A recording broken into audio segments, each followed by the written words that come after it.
What's up, everyone? This is Demontre Black, and today we're gonna react to a death battle, Crash versus Spyro. Let's watch.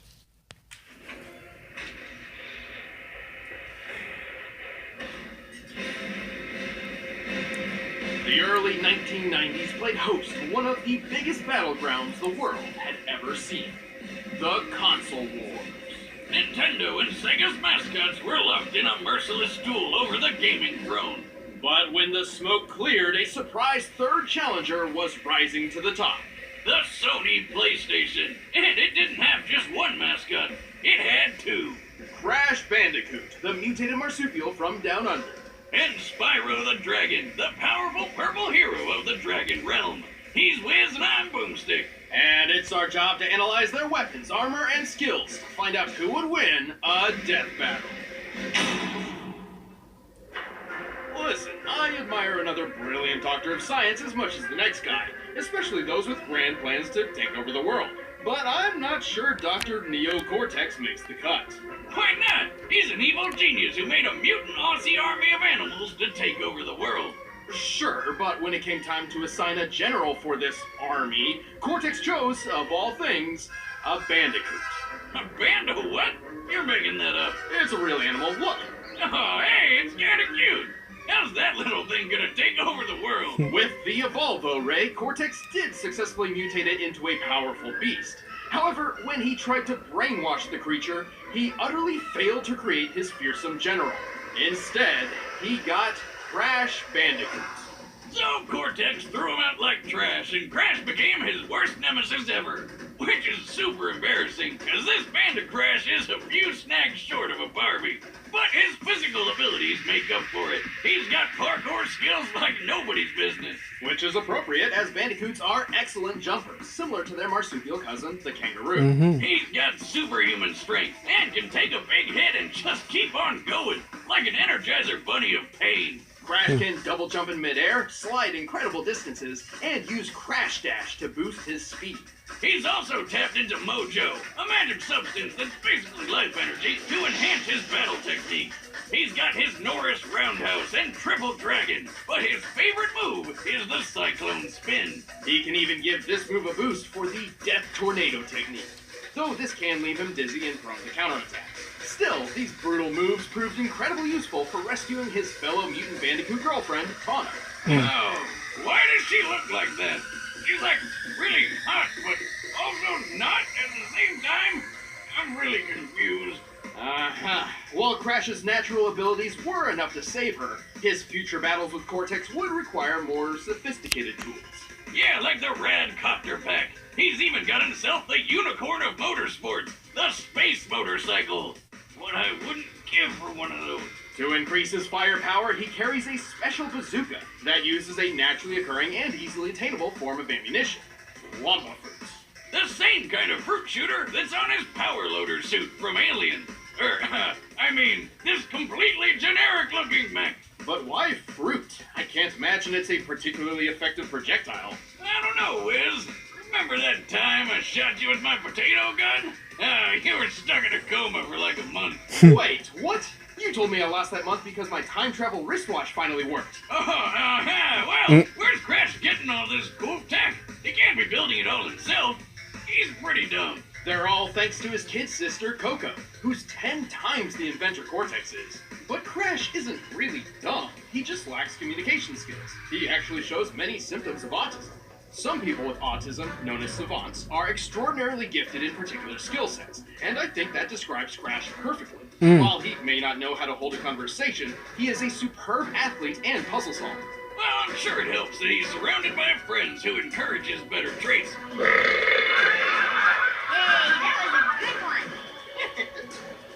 Like Aku Aku, his magical masked foster dad, who's basically a god. Lucky bastard. Aku Aku's magical mojo prowess is quite impressive. He's very protective of Crash and will often step in when Crash is in trouble. But not always. Wiz, why can he teleport across dimensions on his own, but can't teleport Crash very far at all? This is as far as I can take us. We'll have to fight our way to the robot's interior and save your sister. Well, perhaps his fatherly intuition is kicking in, encouraging Crash to learn from his own mistakes and become his own man, or Bandicoot. Yeah, maybe he's just being a dick. Well, thanks to Aku Aku and his own amazing abilities, Crash has performed some incredible feats while stopping Cortex's plans time and time again. He's strong enough to lift his adopted brother Crunch over his head. Since Crunch is at least twice as big as Crash, that would mean Crash's strength is similar to the world's best powerlifters. His Cyclone attack can generate enough force to lift this large boulder and throw it so hard it shatters on impact. Comparing its size to Crash, that boulder must weigh nearly 8 tons. He's also fast enough to outrun polar bears, which can move up to 25 miles per hour. But Crash really shines when it comes to durability. Just look at how well he holds up after taking 112 falling wooden crates to the face. Man. Huh. Where do they all come from? I bet it's Aku Aku's fault. And he's right back up like it didn't even happen. What a champ. Crash has endured an explosion of 23 crates of TNT all at once, which, given their size, could potentially level a city block. And with the help of Aku Aku, he even survived a crash landing from outer space. What the heck is up with his hair? This vessel was likely falling at 17,500 miles per hour, similar to the space shuttle's typical re-entry, which means the force of its collision would be equivalent to more than 2 million tons of TNT. Wait, but why didn't Aku Aku just teleport them to safety? I can't believe we're okay. Oh, are you kidding me, Aku? You know what you did, or didn't do. But what's the saying? Any Crash you can walk away from, right? Plus, given how easy it is for Crash's enemies to lure him into traps, his absurd durability is crucial. Well, Crash isn't perfect, but with his amazing abilities and a little bit of mojo, he's saved the whole world many times over. And after years of this, he even finally learned how to speak. Now let's go home and eat pancakes! Pancakes!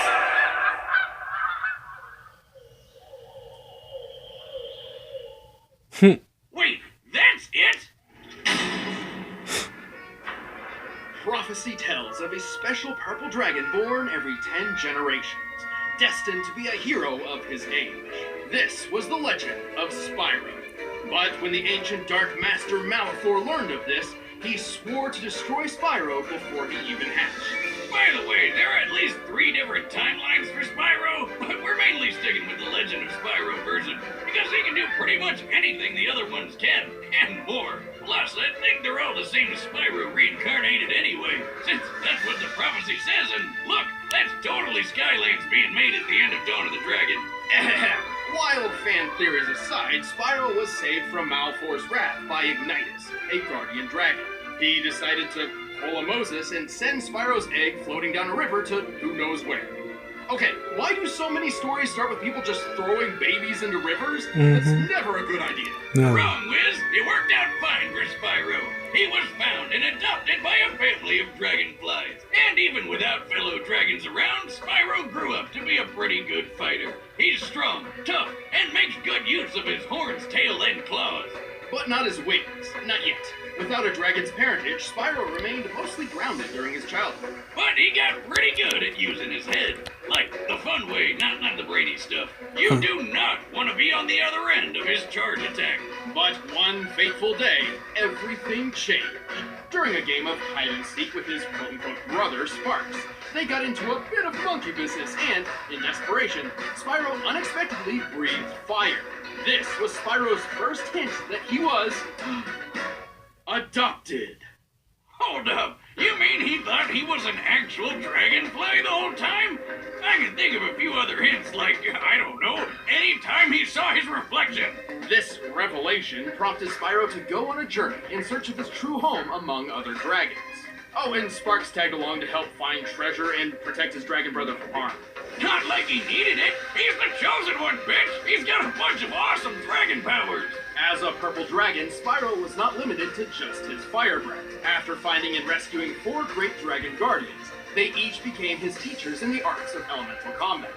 Ignitus taught Spyro how to control fire and focus it into huge blasts. Voltaire showed him how to use electric breath to stun enemies and toss them through the air. Cyril taught him to freeze foes solid and fire ice shards. And Parador showed him how to use earth breath to split rocks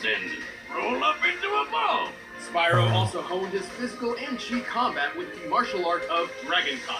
Oh, and he finally learned how to fly. About time. Speaking of which, Spyro learned how to briefly slow down time to improve his reactions. Oh, damn. But all of this led to Spyro learning the ultimate element. The convexity breath. Ether. Convexity. It's ether. No, stupid. Everyone calls it convexity. Oh, okay. Purple dragons like Spyro can use a mysterious energy that is essentially the spiritual life force of the universe. While it's never officially named in canon, lead concept artist Jared Polin has gone on record to clarify its name and properties. And he calls it Ether. Eat that, boomstick. Don't convex me, Wiz. True fans know I'm right. Ether is an extremely powerful element which binds the fates of the living and the dead. With Ether, Spyro pulls from the four elements to create energy which, according to Polin, has power comparable to that of an atom smasher. Isn't that the thing that shoots an atom around at light speed for all sorts of sciencey stuff? Yes, they're particle accelerators with a moving photon beam containing 362 megajoules of energy. Yeah, I said that. This beam can slice through a human skull in a nanosecond. Man. Just like what happened to Russian scientist Anatoly Pogorsky when he stuck his head in one of them. Why the hell would he do that? God, being Russian must be hard. Pogorsky took a beam less than a molecule thick through the skull, which obliterated all matter in its path in an instant. While he survived, half of his face around the microscopic hole in his head swelled, peeled apart, and was permanently paralyzed, while he experienced the blinding light he described as brighter than 1,000 suns. Hey, Spyro, what was that about? I don't really know. I just felt like I had to hit it. And when I did, the power of 1,000 suns surged through my body. Just imagine if that beam was the size of Spyro's super breath. No, wait, you don't need to. We've seen what it's like when he killed the Ape King. Of course, Spyro's ether powers have other uses as well, such as curing his fellow dragon Cinder of Malfor's corruption. Is he shooting ghosts at her? What kind of magic were they smoking when they came up with that?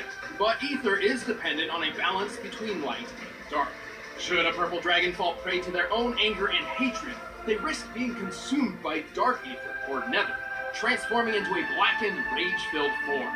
Spyro's a really nice guy, but this Dark Spyro, he lets loose. He's stronger, faster, and way more violent. Unfortunately, when Spyro's consumed by dark ether, he cannot return to his old self on his own. But with friends like Sparks and Cinder at his side, he's always found his way back. Oh, the power of love. Right, Spyro? You gotta believe! With all these powers at his claw tips, Spyro is a force to be reckoned with.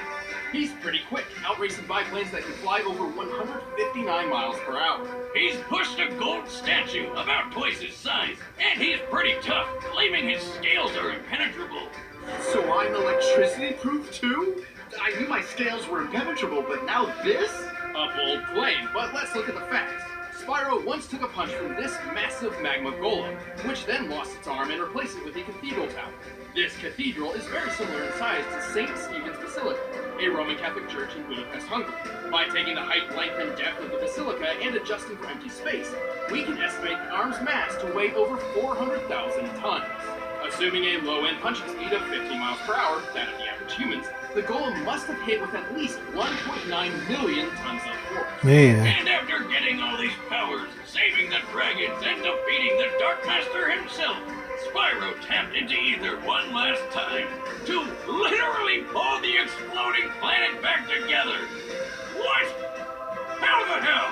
How? I'd say a mix of the power of love, magic of friendship, and a smidgen of prophetic destiny. Wiz, I want a pet dragon more than anything. It's a sad sight, Sparks. Another noble warrior falls victim to the plague of love. Just look away. All right, the combatants are set. Let's end this debate once and for all. But first, let me tell you about the mascot of Good Food, Blue Apron.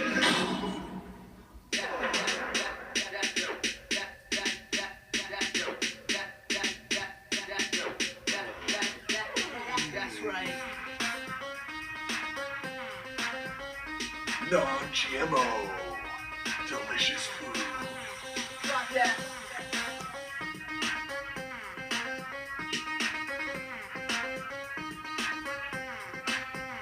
Drop that. Tropical splash.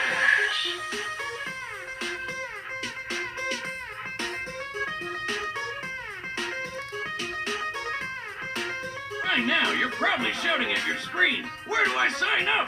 Well, Blue Apron is treating Death Battle viewers to $30 off your first order if you visit blueapron.com/battle. So check out this week's menu and get your $30 off at blueapron.com/battle. But right now, it's time for a Death Battle!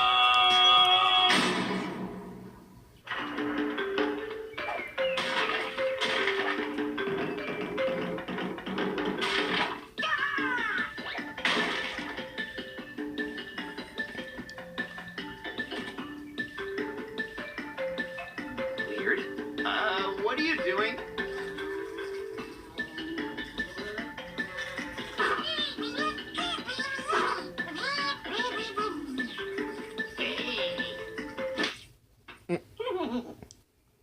Sparks! No!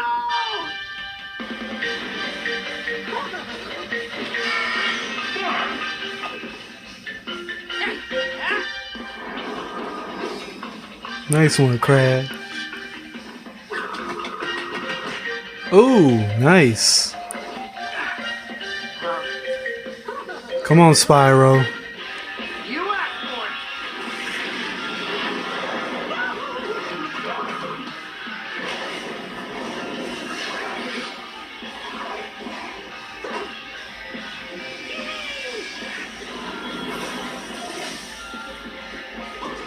it. Nice one, Spyro.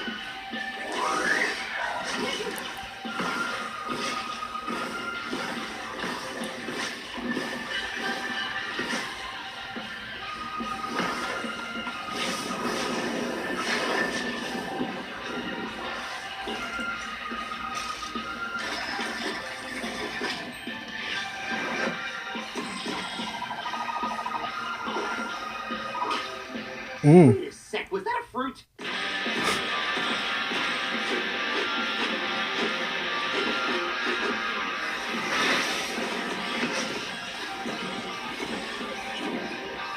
Uh-oh.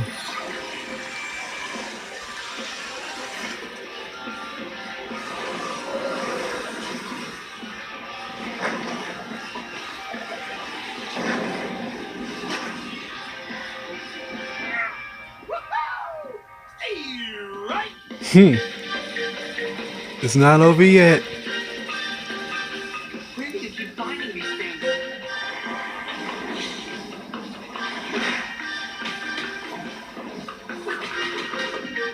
Nice one, Crash. I'm done with this. Uh-oh.